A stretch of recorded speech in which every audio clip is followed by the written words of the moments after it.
چې د کیم سړی په زړه کې څومره د الله تعالی معرفت زیات وي دمره د یک انسان په زړه کې د الله تعالی ډور هم زیات وي. صحابه کرام د په زړه کې د الله تعالی معرفت ډیر زیات دی. پیغمبرونو نه بعد او د دې په زړه کې د الله تعالی خوف دا ډیر زیات دی. حضرت حنظله رضی الله تعالی عنه یو ورځ د پریشانۍ په حالت کې د ډور په حالت کې د پیغمبر علیه السلام په خدمت کې حاضر شه. پیغمبر علیه السلام ته فرمایي نافق حنظله یا رسول الله، اے د الله رسوله حنظله خو منافق شه.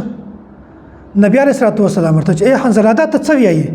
څرنګه حنظله منافق شه؟ څه وجه ده؟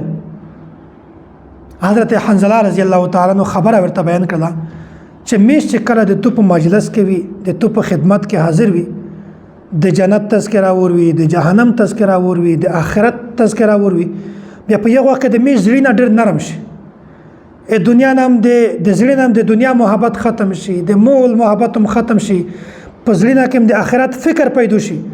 یا رسول الله چې کله میش بهار ته درخوځي بیا د میش د زړه کیفیت بدل شي.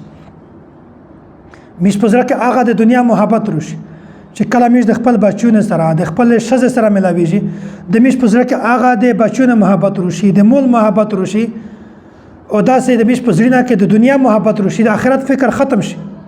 یا رسول الله خو د منافق نشانی دو. نبی علیه السلام ورته فرمایي یا حنظله ساعه و ساعه، اے حنظله دا د خوف د ډور خبره نه دو، دا څه د غبرهټ ولا خبره نه، دا خو د وخت خبره ده. په یو وخت کې د سړی په زړه کې د دنیا محبت وي، په یو وخت کې نه وي. په یو وخت کې د انسان زړه نرم وي، په بل وخت کې د انسان زړه نرم وي، په یو وخت کې زیات نرم وي، په یو وخت کم نرم وي. دا څه د خوف خبره خو نه ده. اصل مدار په دا باندې نه دی، د الله په حضور کې اصل مدار په دا باندې نه دی د کامیابی او د ناکامي ولا چې د تو په زړه کې د الله تعالی خوف کم دی که زیات دی. دغه سه د تو زړه زیات نرم دی که کم نرم دی، بلکې پیغمبر علیه السلام ورته فرمایل چې اصل مدار دا دی چې د تو د یو انسان یو عمل د شریعت خلاف نه وي. چې د تو عمل د شریعت خلاف نه دی بیا طویل ډارېږي، طویل په زړه کې خوف محسوسوي چې زه منافق شوم. دا د منافق نشانی نه ده چې کله د تو عمل د شریعت خلاف نه وي بیا ته همیشه ځون خوشحال ته د پریشانی ولا خبره نه. چې کله د عمل د شریعت خلاف وي بیا په زړه کې دا خوف محسوسوي چې زه خو د مو عمل د شریعت خلاف دی. دا د ډول خبره ده. الانکه د صحابه کرام متعلق میش د عقیده د چې صحابه کرام محفوظ دي.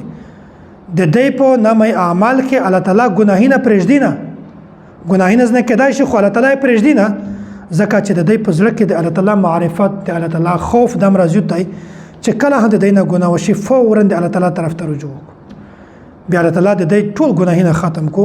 نو اصل خبره ده چې د میشتو عمل د شریعت خلاف نه وي.